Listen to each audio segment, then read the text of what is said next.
الكريم اما بعد فاعوذ بالله من الشيطان الرجيم بسم الله الرحمن الرحيم ما كان محمد ابا احد من رجالكم ولكن رسول الله وخاتم النبيين قال رسول الله صلى الله تعالى عليه وآله وسلم انا خاتم النبيين لا نبي بعدي. بندگان خدا، عاشقان مصطفیٰ صلی اللہ علیہ وسلم،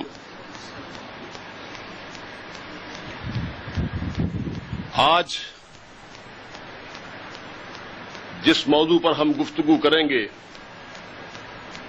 وہ ہے کہ ہم قادیانیوں کے ساتھ مناظرہ کیسے کریں. اس بات کی بڑی اشد ضرورت ہے کہ کفر جو کسی زمانے میں سب سے زیادہ ان پڑھ ہوتا تھا،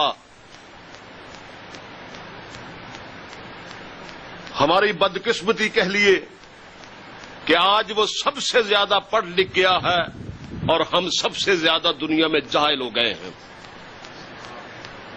معلم کائنات صلی اللہ علیہ وسلم کی امت، حضور الصلاۃ والسلام کو معلم کائنات، پوری کائنات کا استاد بنا کے بھیجا گیا،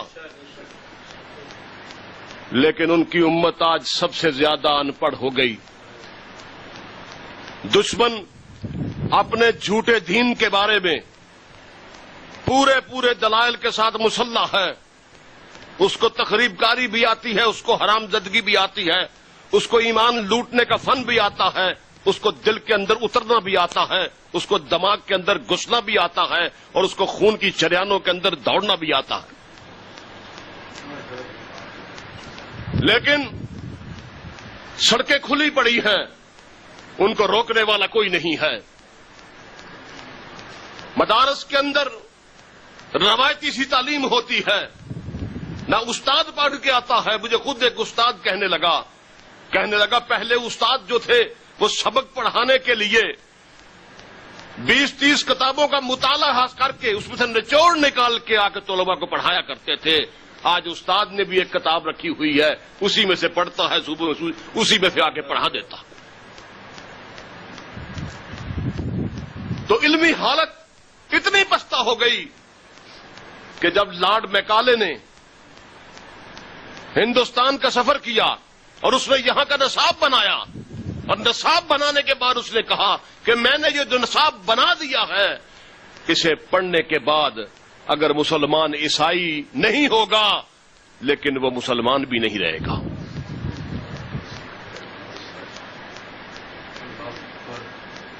تو آج وہی بات ہے. اس نے کہا تھا یہ وہی پڑھیں گے جو ہم پڑھائیں گے. آج وہی پڑھایا جا رہا ہے جو وہ پڑھ رہے ہیں. ان کی چھوڑی ہوئی فزکس، جس کو ایڈوانس فزکس وہ پڑھ رہے ہیں، آج سے 100 سال پرانی فزکس ہم پڑھ رہے ہیں. ان کی چھوڑی ہوئی کیمسٹری آج ہم پڑھ رہے ہیں. ان کا چھوڑا ہوا میتھمیٹکس، ان کی چھوڑی ہوئی اسپیس سائنس آج ہم پڑھ رہے ہیں. جو چیزیں انہوں نے بیکار کر دیں، آج ہم اس اسٹیج پر کھڑے ہیں. یہ حال صرف ایک گوشے کا نہیں، ایک محاذ کا نہیں، ہر محاذ کا یہی رونا ہے. یہ امت بانج ہو گئی، ان پڑھ ہو گئی، جاہل ہو گئی. یہ دکھ ہوا کہ جامعہ اشرفیہ لاہور میں 2 قادیانی آئے، لڑکے نوجوان. اندر آ کے انہوں نے کہا کہ ہم مناظرہ کرنا چاہتے ہیں، آئیے ہمارے ساتھ گفتگو کرنے والا تو لاؤ. ایک نے دوسرے کے کان میں کہا کوئی پتہ نہیں، دوسرے نے تیسرے کے کان میں کہا کوئی بولنے والا نہیں. ایک استاد کو پکڑ کے لائے، انہوں نے 2 منٹ میں پٹخڑیاں دے کے نیچے رکھا اس کو. وہ ہکلانے لگا. اور میں کہتا ہوں علمی طور پہ مار کھا گئے، ویسے جوتے مارتے ان کو.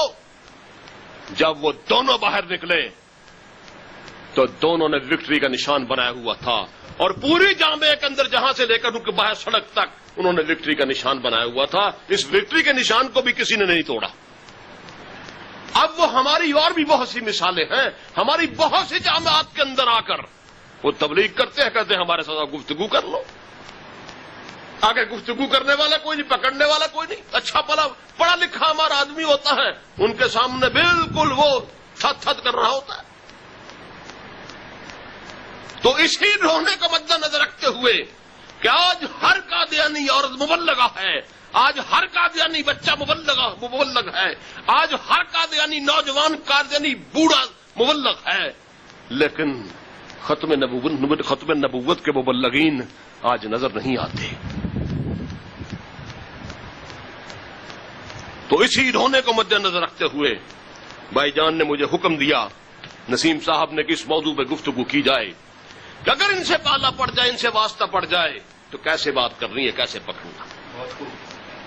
اور میں الحمدللہ اللہ کے فضل سے دعوے کے ساتھ یہ بات کہتا ہوں کہ ایک چھوٹا سا مناظرہ مجھ سے پڑھ لے، چھوٹا سا، کوئی علمی نہیں ہے، کوئی زوراور چیز نہیں ہے اس میں، کوئی قوی دماغ اس کے لیے نہیں چاہیے.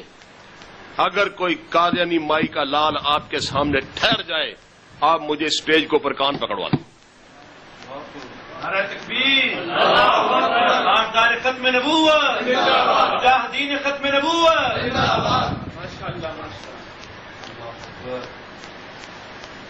اور وہ مناظرہ ہم نے ترتیب دیا ہے ایک سبزی بیچنے والے کے لیے، ایک رکشہ ڈرائیور کے لیے، ایک کلی کے لیے، ایک دکاندار کے لیے، ایک دفتر کے بابو کے لیے، اور ایک بڑے سے بڑے علامہ فہامہ کے لیے.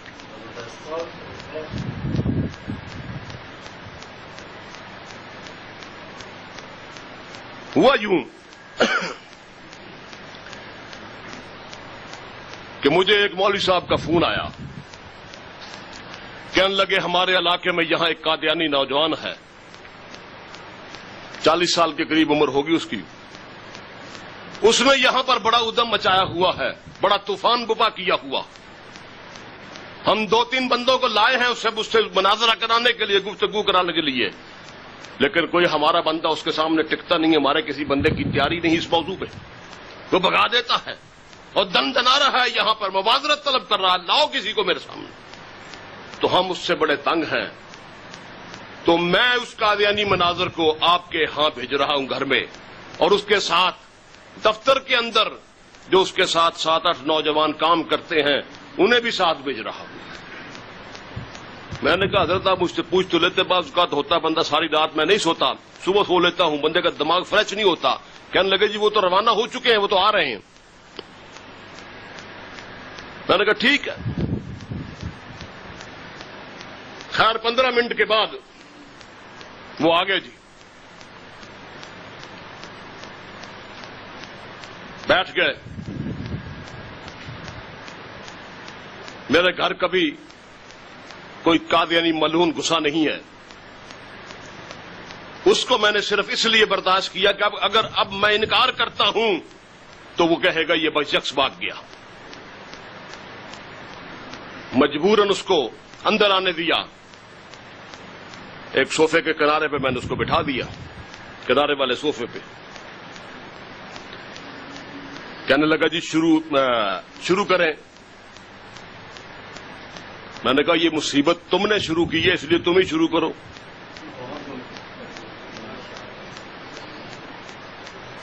اب وہ شروع ہو گیا جی. 15 منٹ تک ساحر کی ساحری دیکھیے، تماشا لگانے والے کا تماشا دیکھیے. 15 منٹ تک اس نے قرآن کی آیات پڑھی. پھر 15 منٹ تک اس نے عربی زبان میں احادیث رسول پڑھی. اور پھر 15 منٹ تک اس نے اقوال صحابہ، اقوال فقہا اور امت کے بڑے لوگوں کے فرمودات ختم نبوت کے بارے میں بتائے.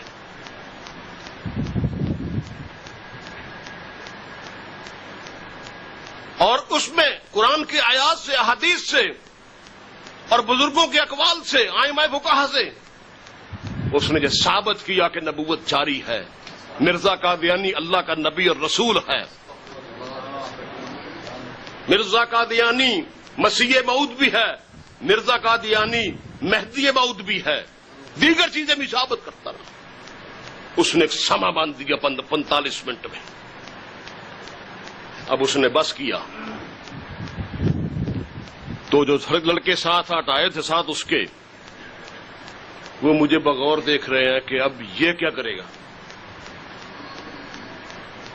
اس نے تو ایک جادو باندھ دیا فضا کے اوپر. الحمدللہ مجھے اس کا توڑ آتا تھا، ان دلائل کا رد آتا تھا، جو کذب بیانی تھی، جو کذب و افترا تھا، اس کا توڑ آتا تھا. لیکن میں نے یہ سوچا کہ میں اس کو جواب دیتا ہوں، ان لوگوں جو ساتھ آئے ہیں منصف بن کے، ان کو بات سمجھ نہیں آئے گی. مثال کے طور پہ MSc کیمسٹری کا پیپر ہے، اس پیپر پہ 8ویں جماعت کے 2 طلباء بات کرنا شروع کریں تو ان کو کوئی سمجھ نہیں آئے گی کہ کون سی بات ٹھیک اور کون سی بات غلط ہے. کہ ان کو سمجھانا ضروری ہے، جو بندے ساتھ آئے ہیں ان کے لیول کی بات کی جائے اور اس کو ذلیل اور رسوا بھی کیا جائے.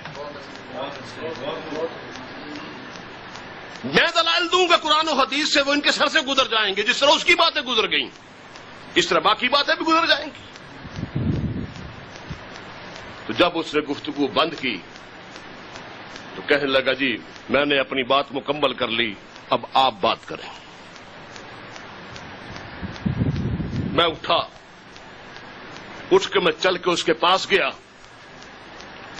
اور میں نے اٹھ کے اس کو بغور دیکھا، اوپر سے لے کر نیچے تک دائیں بائیں دیکھا اس کو.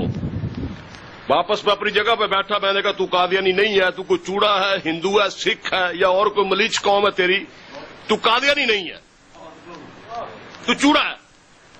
جب میں نے چوڑا کہا تو وہ بڑا پھدکا، یا مجھے چوڑا کہہ رہے ہیں. میں کہا تو قادیانی ہے ہی نہیں. کہنے لگا کیسے؟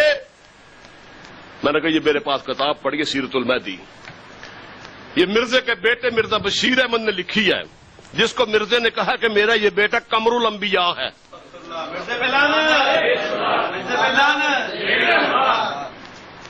قمر الانبیاء مرزا قادیانی نے اس کو کہا ہے. اس میں لکھا ہے کہ حضرت مسیح موعود لعنت اللہ علیہ اکثر دائیں پاؤں میں بایاں جوتا اور بائیں پاؤں میں دایاں جوتا ڈالا کرتے تھے. نے کہا الو تو نے دائیں پاؤں میں دایاں ڈالا ہوا ہے، بائیں میں بایاں ڈالا ہوا ہے، چل مرزے کی سنت کے مطابق پہلے جوتے ٹھیک کر. اور وہ جوتے نہ بدلے. جب مرزا بائیں پاؤں میں دایاں جوتا ڈالتا تھا اور دائیں پاؤں میں بایاں جوتا ڈالتا تھا تو ڈال، یہ تیری پہچان ہونی چاہیے. جس طرح ہمارے آقا صلی اللہ علیہ وسلم کی سنتیں ہماری پہچان ہے. جوتے بدل. اور وہ جوتے نہ بدلے. اس کے ساتھی کہنے لگے بدلو، اس کو بدلتا کیوں نہیں؟ اگر مرزا اس طرح پہنتا تھا تو تمہیں شرم کیوں آتی ہے؟ بدل. اب جناب جھگڑا پڑ گیا، جوتوں پہ بات آ گئی. وہ کہ بدلو ہے، بدل جوتی. وہ جوتی نہ بدلے. ساری اس کی بیعت پھک کر کے اڑ گئی، بات جوتوں پہ آ گئی. جوتی بدل. وہ جوتی نہ بدلے جی.